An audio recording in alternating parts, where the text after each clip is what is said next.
Welcome to The Explainer. Today, we're diving into a vision for the future, a vision that starts with, of all things, a social media app, and somehow ends with the question of whether our reality is even real. So yeah, let's get into it.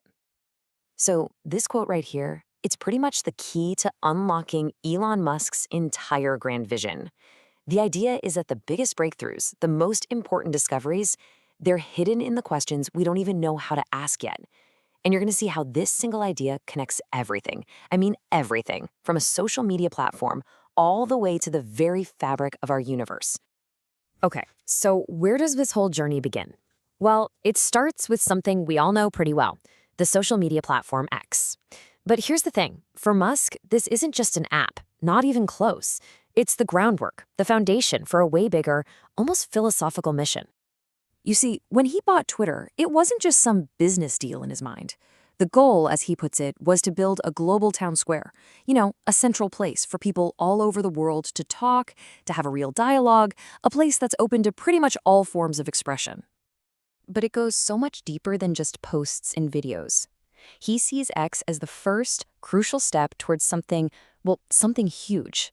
We're talking about a way to literally upgrade humanity itself. And this right here, this is where we take a pretty big leap. We're moving from the world of a social media app straight into a concept that feels like it's pulled from a science fiction novel. Because he's not just trying to connect people anymore, he's trying to connect their minds, their consciousness. The thinking goes like this. Musk believes that if we can just radically, and I mean radically, improve the way information flows between all of our minds, we could unlock a totally new level of existence, a global collective consciousness. And the ultimate goal of all this? It's to help us finally understand the universe we're all living in. And he explains this with a really powerful analogy. It's all about scale. Think about it. A single cell on its own, it can't really do much, right? But you get 30 trillion of them together, and suddenly you have a conscious human being. You, someone who can think and talk and build. So, by that same logic, what happens when you connect a collection of humans in a really deep way? Well, you get a collective that can do things no single person ever could. Like, build a spaceship and literally reach for the stars. And at the end of the day, this isn't just about building cooler, bigger things. For Musk, the real point of creating this collective intelligence is to finally help us figure out what questions we should even be asking about the universe. It brings us right back to that first quote. So, you might be wondering, what's the trigger? What's the mechanism that could actually kick off this next massive leap in human potential and totally reshape society as we know it? Well, in his view, the answer is one thing: artificial intelligence. And listen, Musk doesn't see this coming wave of AI and robotics as some slow, gradual change. No way. He describes it as a sudden, overwhelming, civilization-shattering force. His term for it? A supersonic tsunami. So what does that mean for us? Well, the impact of this tsunami is going to be profound, to say the least. He makes this absolutely wild prediction that in less than 20 years, work, having a job, will be completely optional. For everyone, it'll be something you do if you want to, kind of like a hobby. Just stop and think about that for a second. Imagine the shift in our whole identity when "so would you do" isn't the first question we ask them when we meet. Okay, but how is that even possible? This radical shift? Well, it's because AI and robotics will create a world of what he calls abundance, a world where pretty much any goods or services you can think of can be produced. The mantra becomes, if you can think of it, you can have it. We're talking about a society that's fundamentally different from anything we've ever known. But wait a minute. In a world of total abundance, where anyone can literally have anything they want, what happens to the whole idea of an economy? More importantly, what happens to money? This is where it gets really interesting.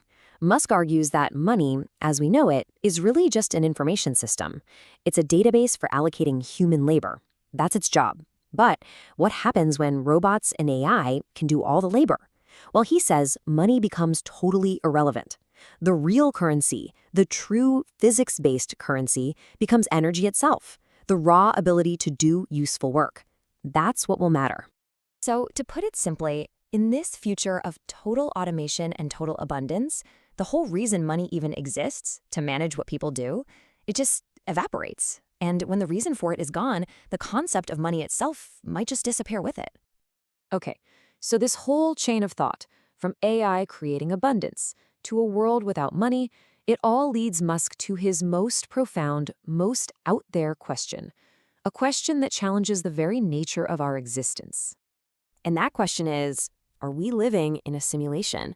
And he doesn't just, throw this idea out there lightly. His actual take, he thinks the probability that our reality is a simulation is pretty high. So where does he get this from? Well, his logic starts with something we've all seen with our own eyes: video games. Just think about it. 60 years ago, we had Pong, two rectangles and a square. That was it. Today, we have photorealistic, real-time games with millions of people playing at once. So if you just follow that trajectory, he argues it's basically inevitable that eventually we're going to create simulations that are completely 100% indistinguishable from reality. And here's the kicker. If it becomes possible to create, say, billions or even trillions of these simulated realities, then what are the odds? What are the actual statistical odds that we happen to be in the one single original base reality? The math just doesn't favor it. It's just far, far more likely that we're living inside one of those countless simulations. And he leaves us with one last really provocative thought to chew on.